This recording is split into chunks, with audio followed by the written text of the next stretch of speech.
quarto sinal. Vamos lá, versículo 7 ainda fala que haverá fome e terremotos. Apocalipse 6, 8. Está aí, Andrés? Está aí. Podemos ler juntos?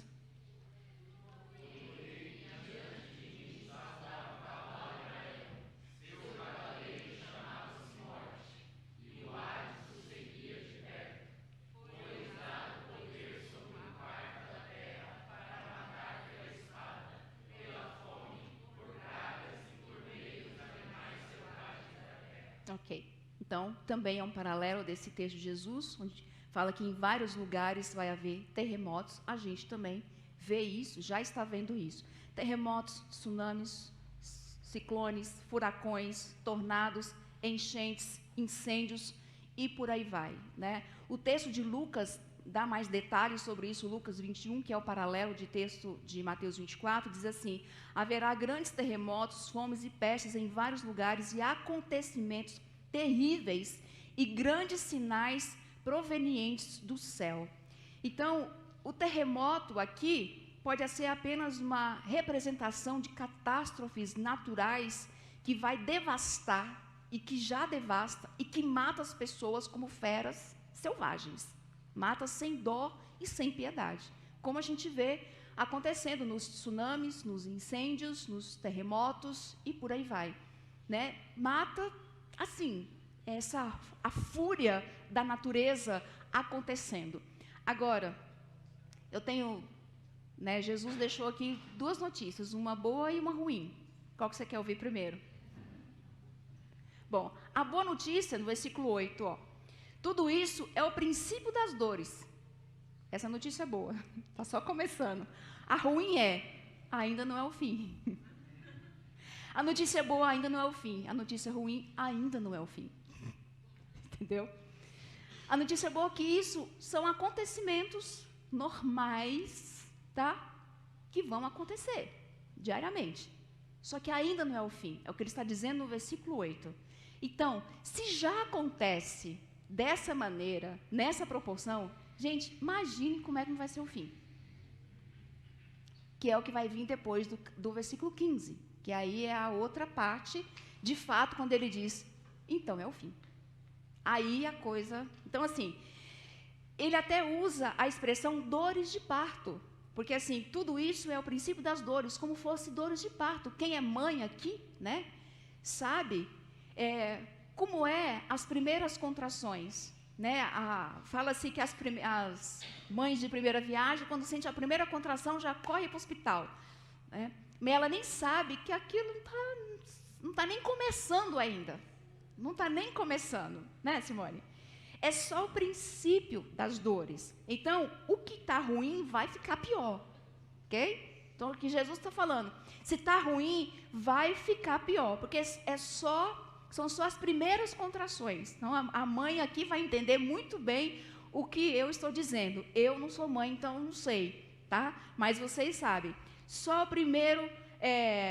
as primeiras dores, as primeiras contrações. Porque tempos de horrores vão se multiplicar. Então, a gente sabe que as primeiras contrações geram, sim, um desconforto, e depois elas vão ficando cada vez mais intensas e mais próximas, e a mulher vai ficando em agonia, em angústia, e por aí vai. Então, qual é o primeiro sinal? Os falsos cristos. Qual que é o segundo sinal? Guerras e rumores de guerra. Terceiro sinal, fome. Quarto sinal, terremotos em vários lugares. Quinto sinal está no versículo 9. O que diz aí no versículo 9? Então, eles o entregarão para serem perseguidos e condenados à morte, e vocês serão odiados por todas as nações por minha causa. Então, qual que é o quinto sinal? Perseguição dos cristãos. Aqui a coisa começa a ficar apertada um pouquinho. Então, veja só, sermos perseguidos, nós cristãos, sermos perseguidos, e os cristãos são perseguidos desde o momento em que Jesus foi para o céu, logo em seguida, também eles já foram perseguidos. Então, isso vai se intensificar. E essa intensificação é um sinal de que a volta de Cristo pode estar próxima. E aí ele vai dizer que nós seremos perseguidos, maltratados, odiados, traídos e condenados à morte. Então, no capítulo de Lucas 21, eu gostaria que você abrisse para lermos juntos, porque ele dá mais detalhes. Não, Lucas não, desculpa, no versículo 12, desculpa, Mateus ainda 12. Vamos lá. Versículo 12, Mateus 24, 12. Está aí? Mas, antes de tudo isso, está acompanhando? Prenderão e perseguirão vocês. Está certo? Não? Então é Lucas mesmo. Vai lá para Lucas. Lucas 21. Está aqui, gente, eu só não li, está escrito aqui. Lucas 21, 12 a 18. Acharam? É que eu não projetei, para a gente não perder o costume de folhear, ou pelo menos rolar, né, a tela da Bíblia. Versículo 12, ó. Mas antes de tudo isso, prenderão e perseguirão vocês. Então eles os entregarão às sinagogas e prisões, e vocês serão levados à presença de reis e governadores, tudo por causa do meu nome. Mas olha só o que Jesus fala no versículo 13. Mas será para vocês uma oportunidade de dar testemunho. Jesus está falando, se vocês vão ser presos, vocês vão para as prisões, vão ser julgados, mas isso será uma oportunidade para que vocês preguem, para que vocês anunciem. E foi exatamente isso que Pedro e Tiago fizeram, foi exatamente isso que Paulo fez. Versículo 14, mas convençam-se de uma vez de que não devem preocupar-se com o que dirão para se defender, pois eu lhes darei palavras de sabedoria a que nenhum dos seus adversários será capaz de resistir ou contradizer. Vocês serão traídos até por pais, irmãos, parentes, amigos, e eles os entregarão, alguns de vocês, à morte. Isso já acontece em alguns lugares onde a igreja é perseguida, tá? Em vários lugares, inclusive. Versículo 17.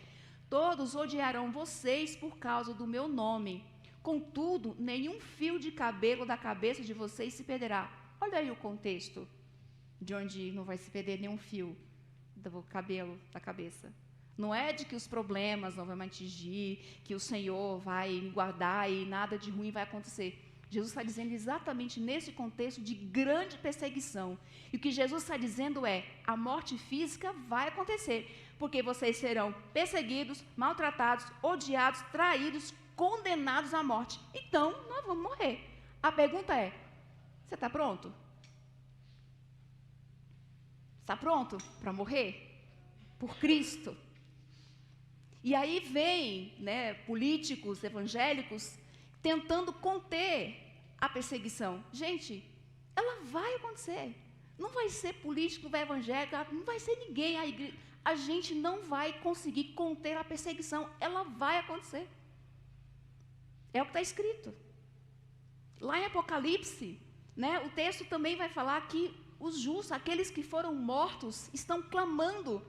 E Jesus fala assim, espera um pouco mais. Daqui a pouco, o juízo vai acontecer. Então, a perseguição, ela vai acontecer. A morte física, por amor a Cristo, ela vai acontecer.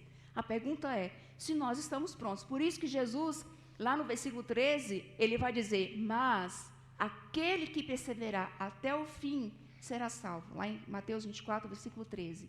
Ele está dizendo que a coisa vai ficar apertada para o nosso lado. Mas aquele que perseverar até o fim será salvo. Então, a palavra de Jesus para nós é, vocês serão perseguidos, mas eu estou cuidando de vocês. Vocês podem ser mortos, podem ferir o físico de vocês, mas ninguém vai tocar na alma de vocês. Ninguém vai tocar na alma de vocês. Eles não matarão vocês eternamente. Por isso que Jesus também, em outro lugar, vai dizer que temam aquele que pode matar o corpo e que pode matar a alma e não o corpo. Então, o físico pode sim ser lesado, mas a nossa alma, Jesus estando conosco e nós perseverando até o fim, ela não vai ser tocada. Amém? Mas, gente, perseguição virá. A gente já sofre perseguição. Por isso que quando você vê por aí pessoas falando mal de Jesus, cuspindo na cruz, fazendo qualquer outra coisa, não se preocupe. Não precisa você ficar ofendido. Ele já disse que nós seríamos odiados por causa do nome dele.